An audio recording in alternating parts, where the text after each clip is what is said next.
Hey guys, welcome to Chef Grace's Place. So today we're going to make Pate Sucree. Now, Pate Sucree is French for sweet paste. This is a dough that you usually use as a tart shell dough.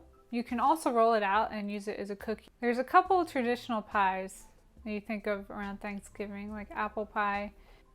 This one is actually going to be for my version of pecan pie, which I'll have a video for. That I actually like a sweeter crust.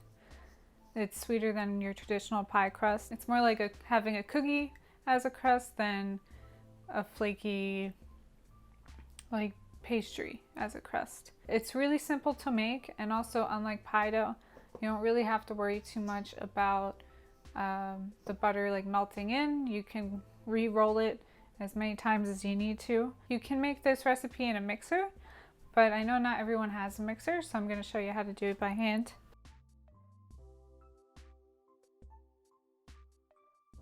In this bowl I have 2 cups of flour, half a cup of sugar, a little bit of salt. In this bowl I have 2 yolks and 1 egg. And I'll probably add a splash of heavy cream. No more than 2 tablespoons though. And here I have 5 ounces of butter.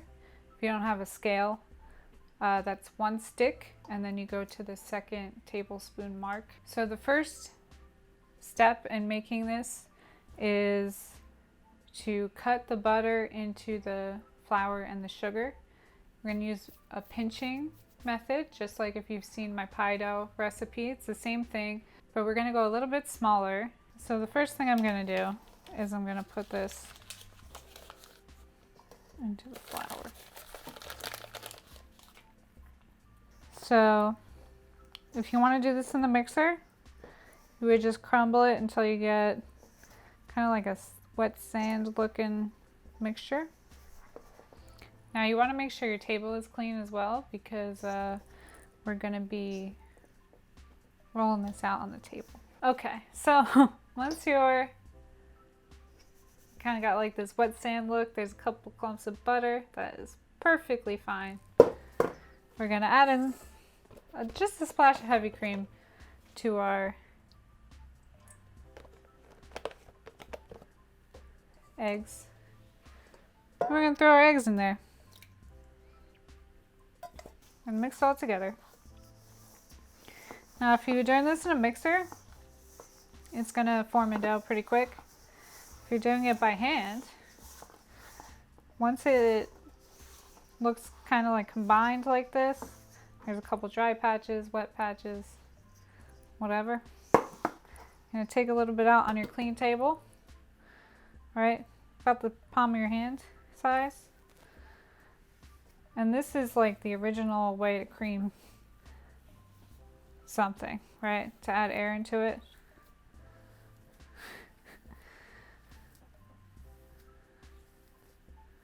So you can see it's just becoming a dough. So I'm going to keep doing that until I have a large dough that forms. That's why it's important to make sure your table is clean, guys. And you're going to have some dry pieces and some wet pieces. So that's why we want to merge them all together.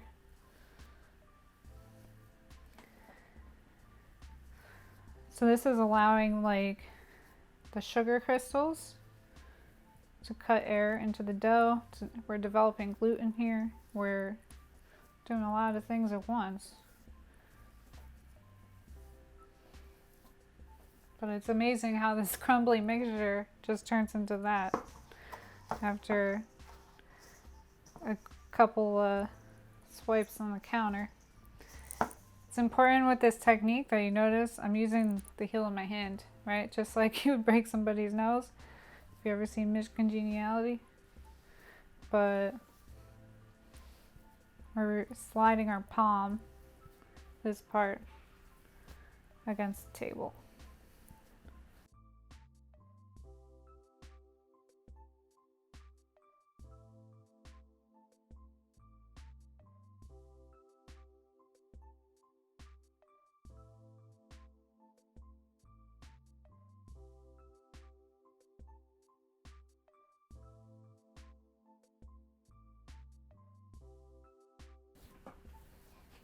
Now I'm just going to use the dough to pick up any spots on the table that are dry. I'm going to put them all together.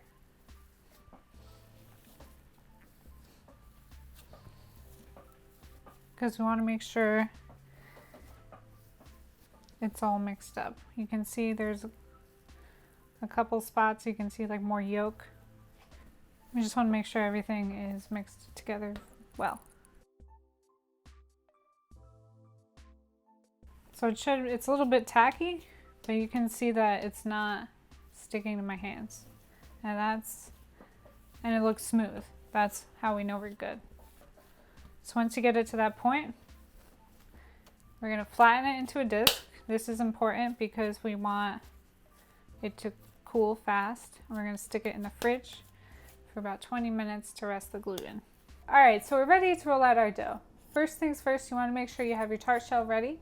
They come in all different shapes and sizes. I especially love the cute little mini ones. This one comes with a bottom, but you don't always have to use the bottom. You can just do it right on the sheet pan as long as there's parchment paper underneath, and it'll bake fine. I'm gonna be putting this in the freezer to get it ready for my pecan tart. So I'm gonna need the bottom because I can't fit a whole sheet pan in my freezer right now. I have some flour on the table. I'm just gonna flour my dough, and I do have a pastry brush for brushing off excess flour. All right, this might be a little too much flour on my table. That's okay. All right, flour is your friend. So when you roll out your dough, you want to start from the middle.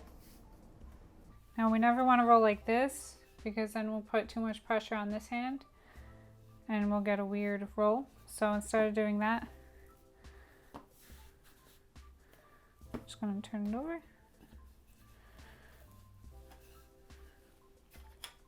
And I like to get my tart dough pretty thin. Right, it's supposed to be a vessel for the filling. So if we have a super thick crust, it's going to be hard to bite through, but also it's going to take away from the flavor of the filling. So we try to keep it nice and thin. Now every once in a while you want to check and see where can I go out more, probably this way.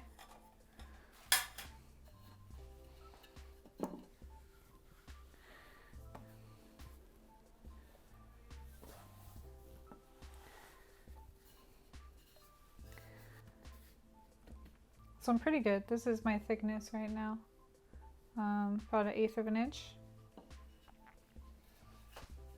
I'm gonna brush off all my excess flour.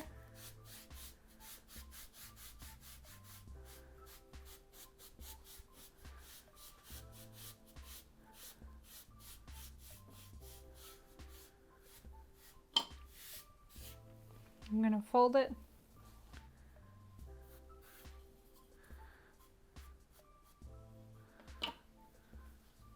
In quarters. I'm going to take my tart shell, place it in the middle. All right. Corner you want to get in the middle, just like pie dough.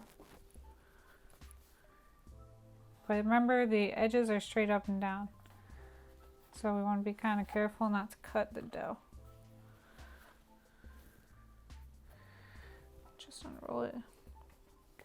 So then you're going to use your finger and go around as quick as possible because we don't want to cut the dough with the edges of the tart pan yet. All right. So you really want to make sure you're going around and you're getting the dough into the tart shell on the sides. Push it in. All right. Now this can cause, you kind of have to get good at it because the corners are, you want a nice 90 degree? You want a nice 90 degree angle like this, You don't want your sides to be like a cup. You don't want that edge to have just full of dough. You don't want a corner full of dough, right? So it's really important that you go around and you push in. So once you feel like you have all that done, you're going to take your rolling pin and you're going to just roll over to cut it. Beautiful. See how it's thick there? I don't like that, so I'm going to push it up. And this dough can get saved and re-rolled out. Now the last thing I'm going to do before I forget is I'm going to dock my dough, which means I'm going to take a fork and I'm going to poke holes in it. Now you might be like, why are you doing this? As this bakes, there's going to be steam coming out of the dough from all the water and the eggs and the butter and all that fun stuff. So if we don't poke holes in it, the steam is going to get trapped behind the dough and it's going to create like a wavy, bubbly pattern, which we don't want. We want a nice flat tart gel with filling in it. And as it bakes, like the holes will kind of like close up. So don't worry too much about that. This is going to be like a pecan caramel-y tart.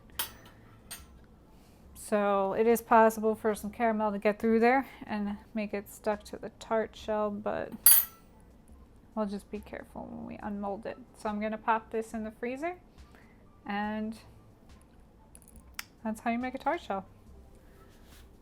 Pate Sucree. And keep an eye out for the next video, which is going to be the pecan tart, and you'll get to see how I use the sucree. Don't forget to hit the like button, subscribe button, just all the buttons, leave a comment. I'll see you next time at Chef Grace's place.